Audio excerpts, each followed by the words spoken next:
what you see and observe what you hear, what good is it going to do? Are you informed? Secondly, are you engaged? Are you engaged? Several years ago, there were some sixth graders having a break. I was talking to the teacher, and I heard several of them say the words ain't. They were using the word ain't. So when they got back in class, I said, let me have these folks a few minutes. I'm going to go in and teach them some English. I said, this will be good. I said, all right, kids, I want to teach you. I heard several of you saying ain't. Ain't is not a word. Although you may find in some dictionaries it's not proper English. Instead of saying ain't, you say I am not. Like I'll conjugate a verb. Teach you a new word today, conjugate. I'll conjugate a verb for you, like instead of saying I ain't going, you do it this way. First person singular, I am not going. Second person singular, you're not going. Third person singular, he, she, or is not going. First person plural, we're not going. Second person plural, you're not going. Third person plural, they are not going. I said, do you understand?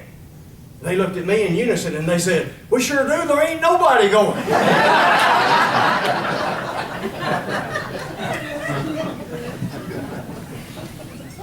We live in a world today where there's not too many people that are willing to go. Most of you know the theological axiom, faith without works is dead.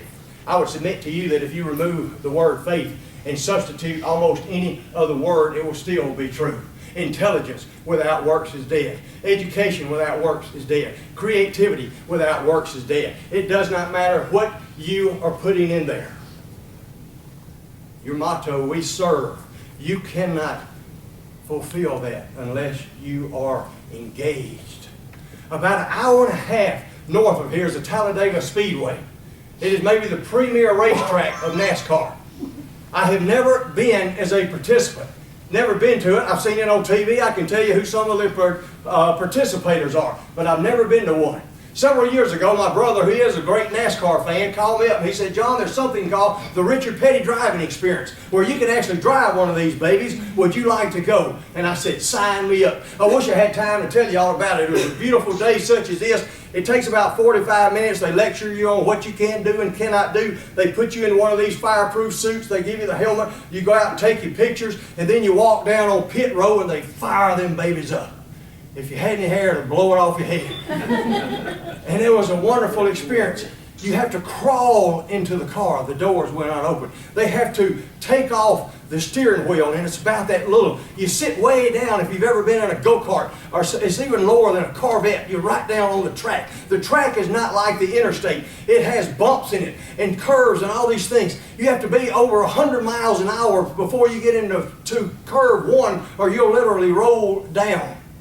But the point I want to make is this. The track is 2.5 miles. 10 laps is what I paid for. 25 miles at 175 miles an hour. It takes less than 10 minutes to do it. But I know something about NASCAR racing that the people who sit in the stands year after year after year do not know. Because I have, even though it's a minuscule amount, I have a minuscule amount of experience.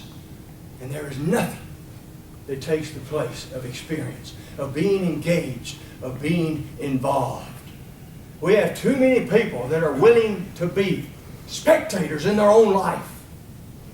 And I would tell you to be a participant in all that you can, to participate in life.